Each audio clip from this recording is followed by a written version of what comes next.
ಮೂಡ ಹಗರಣಕ್ಕೆ ಸಂಬಂಧಪಟ್ಟಂತೆ ಯಾವಾಗ ಹೈಕೋರ್ಟ್ ಹಾಗೂ ಜನಪ್ರತಿನಿಧಿಗಳ ಕೋರ್ಟ್ನಿಂದ ಆದೇಶ ಬಂತು, ದೋಸ್ತಿಗಳು ಸಿದ್ದರಾಮಯ್ಯ ವಿರುದ್ಧ ಹೋರಾಟಕ್ಕೆ ಟೊಂಕ ಕಟ್ಟಿ ನಿಂತಿದ್ದಾರೆ.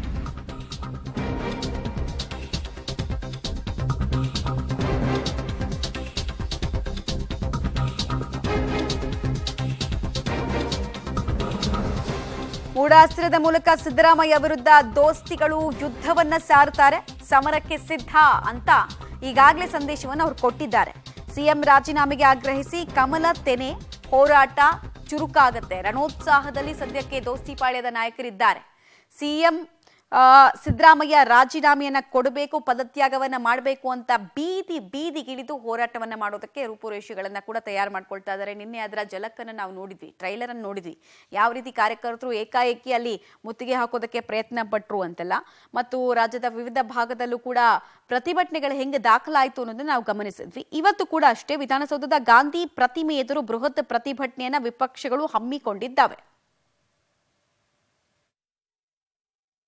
ಬಿಜೆಪಿ ಜೆಡಿಎಸ್ ಪಕ್ಷ ಎರಡೂ ಸೇರಿ ಸರ್ಕಾರವನ್ನು ಅಸ್ಥಿರಗೊಳಿಸಲಿಕ್ಕೆ, ನನ್ನ ಒಂದು ವರ್ಚಸ್ಸಿಗೆ ಕಪ್ಪು ಮಸಿಯನ್ನ ಹಚ್ಚಲಿಕ್ಕೆ ಬಹಳ ದೊಡ್ಡ ಮಟ್ಟದಲ್ಲಿ ಎರಡೂ ಪಕ್ಷಗಳು ಷಡ್ಯಂತ್ರ ಮಾಡ್ತಿದ್ದಾರೆ ಅಂತ ಹೇಳಿ ಉಪಮುಖ್ಯಮಂತ್ರಿಗಳ ಆದಿಯಾಗಿ ಹಲವಾರು ಮಂತ್ರಿಗಳೂ ಆದಿಯಾಗಿ ಮೊದಲು ಕುಮಾರಸ್ವಾಮಿ ರಾಜೀನಾಮೆ ಕೊಡಲಿ ಅಂತ ಕೇಳಕೊಂಡಿದ್ದಾರೆ. ಯಾವ ನೈತಿಕತೆ? ನಾನು ಆ ಹಿನ್ನೆಲೆಯಲ್ಲೇ ನಿನ್ನೆ ಈ ತೀರ್ಪು ಹೊರಗೆ ಬಂದಾಗ ಈಗ ನನ್ನ ಮೇಲೆ ಕಾಂಗ್ರೆಸ್ನ ಕೆಲವು ಮಂತ್ರಿಗಳು, ಮುಖ್ಯಮಂತ್ರಿಗಳು ಏನು ಆರೋಪ ಮಾಡ್ತಾ ಇದ್ದಾರೆ, ಆ ಆರೋಪದಿಂದ ನಾನು ಮುಕ್ತನಾದ ಮೇಲೆ ಮಾತಾಡ್ತೀನಿ ಅಂತಕ್ಕಂಥದ್ದನ್ನು ಹೇಳಿದ್ದೆ ನಿನ್ನೆ. ನಾನೇನು ಹೆದರಿ ಹೇಳಿದ್ದಲ್ಲ. ಪಾಪ ಮುಖ್ಯಮಂತ್ರಿಗಳು ಪದೇ ಪದೇ ಹೇಳ್ತಾರಲ್ಲ, ಯಾರಿಗೂ ಹೆದರಲ್ಲ, ಗೊತ್ತಿದೆ ನೀವು ಹೆದರಲ್ಲ ಅಂತ ಗೊತ್ತು ನನಗೆ. ಇಷ್ಟೆಲ್ಲ ಮಾಡಿ ಮೂಡ ಹಗರಣದ 14 ಸೈಟ್ನ ಪ್ರಕರಣದಲ್ಲಿ ಇವತ್ತು ನಿಮ್ಮ ಬಂಡತನ ಏನು ಅಂತಕ್ಕಂಥದ್ದನ್ನು ತೋರಿಸ್ಕೊತಾ ಇದ್ದೀರಿ. ನಿನ್ನೆಯ ತೀರ್ಪಿನಲ್ಲಿ ಅಷ್ಟೇ ಅಲ್ಲ, ಹಲವಾರು ವಕೀಲರುಗಳು ಹೈಕೋರ್ಟ್ನ ಮುಂದೆ ವಾದ ಮಾಡಿದಾಗ ಎಳೆಯಾಗಿ ಇಂಚಿಂಚು ಈ ಪ್ರಕರಣದ ಬಗ್ಗೆ ನಾಡಿನ ಕನಿಷ್ಠ ರಾಜಕೀಯದ ಕಾನೂನಿನ ತಿಳುವಳಿಕೆ ಇಲ್ಲದೆ ಇರತಕ್ಕಂಥವನಿಗೂ ಅರ್ಥವಾಗ್ತಕ್ಕಂಥ ರೀತಿಯಲ್ಲೇ ಕೋರ್ಟ್ ಕಲಾಪಗಳಲ್ಲಿ ನಡೆದಿರ್ತಕ್ಕಂಥದ್ದನ್ನ ನೀವುಗಳೇ ತೋರಿಸಿದ್ದೀರಿ ನಾಡಿನ ಜನತೆಗೆ. FIR ಆದ ತಕ್ಷಣನೇ ರಾಜೀನಾಮೆ ಕೊಡಬೇಕು. ನನಗನ್ಸ್ತತೆ ಹೈಕೋರ್ಟ್ ಆದೇಶ ಆದ ತಕ್ಷಣನೇ ರಾಜೀನಾಮೆ ಕೊಡಬೇಕಾಗಿತ್ತು. ಲೋಯರ್ ಕೋರ್ಟು ಈಗ ಜನಪ್ರತಿನಿಧಿ ನ್ಯಾಯಾಲಯ ಅದನ್ನು ಆದೇಶ ಮಾಡಿದೆ, ಆಗಲಾದರೂ ಕೊಡಬೇಕಾಗಿತ್ತು. ಇನ್ನೊಂದು ಚಾನ್ಸ್ ಇದೆ ನಿಮಗೆ. FIR ಆದ ತಕ್ಷಣ ನಿಮ್ಮ ಪೊಲೀಸರ ಮುಂದೆನೇ ಹೋಗಿ ನೀವು ನಿಂತ್ಕೊಳ್ಳೋಕ್ಕೆ ಸಾಧ್ಯನೇ ಇಲ್ಲ. ಕೂಡಲೇ ರಾಜೀನಾಮೆಯನ್ನು ಕೊಟ್ಟು ತನಿಖೆಗೆ ಸಹಕರಿಸಿ. ಯಾವ ನಾಯಕನ ವಿರುದ್ಧ ತನಿಖೆಗೆ ಆದೇಶ ಆಗಿದೆ ಆ ವ್ಯಕ್ತಿ ಇವತ್ತು ರಾಜ್ಯದ ಮುಖ್ಯಮಂತ್ರಿಗಳಿದ್ದಾಗ ಒಂದು ಲೋಕಾಯುಕ್ತ ಪೊಲೀಸರಿಂದ ತನಿಖೆ ಮಾಡೋದಕ್ಕೆ ಸಾಧ್ಯನಾ? ನ್ಯಾಯಬದ್ಧವಾಗಿರ್ತಕ್ಕಂಥ ತನಿಖೆ ನಡೆಯೋದಕ್ಕೆ ಅಸಾಧ್ಯ.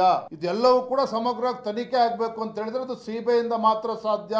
ಹಾಗಾಗಿ ಮುಖ್ಯಮಂತ್ರಿಗಳನ್ನ ಆಗ್ರಹನ ಮಾಡ್ತಾ ಇದ್ದೇವೆ, CBI ತನಿಖೆಗೆ ಆದೇಶ ಮಾಡಬೇಕು. ಬಂಡತನವನ್ನ ಬದಿಗಿಟ್ಟು ಮುಖ್ಯಮಂತ್ರಿಗಳು ತತ್ಕ್ಷಣ ರಾಜೀನಾಮೆ ನೀಡಬೇಕು. ಈಗ ಸಿದ್ದರಾಮಯ್ಯನವರು ಇಷ್ಟು ದಿನ ಒಂದೇ ಒಂದು ಕಪ್ಪು ಚುಕ್ಕೆ ಇಲ್ಲ ಅಂತಿದ್ರು, ಈಗ ಇನ್ನೊಬ್ಬರಿಗೆ ಹೋಲಿಕೆ ಮಾಡ್ತಾ ಇದ್ದಾರೆ. ಅವರು ರಾಜೀನಾಮೆ ಕೊಟ್ಟಿದ್ರಾ ಅಂತ ಹೇಳ್ತಿದ್ದಾರೆ. ಅಲ್ಲಿಗೆ ನಾನು ಪ್ರಾಮಾಣಿಕ ಅಲ್ಲ ಅಂತ ಅವರೇ ಒಪ್ಕೊಂಡಿದ್ದಾರೆ. ಗ್ಲೌಸ್ ಹಾಕಿ ಫಿಂಗರ್ ಪ್ರಿಂಟ್ ಬಿಡದಲ್ಲೇ ಕಳ್ತನ ಮಾಡಿದವರು ನನ್ನ ಚಾರೆ ಇಲ್ಲ, ಎಲ್ಲಿದೆ ನಂದಲ್ಲಿ ಚಾರೆ, ನಂದೆಲ್ಲಿದೆ ಫಿಂಗರ್ ಪ್ರಿಂಟ್ ಅಂತ ಹೇಳ್ತಾರೆ. ಆದರೆ ಕಳ್ತನ ಆಗಿಲ್ವಾ? ಕಳ್ತನ ಆಗಿದೆ.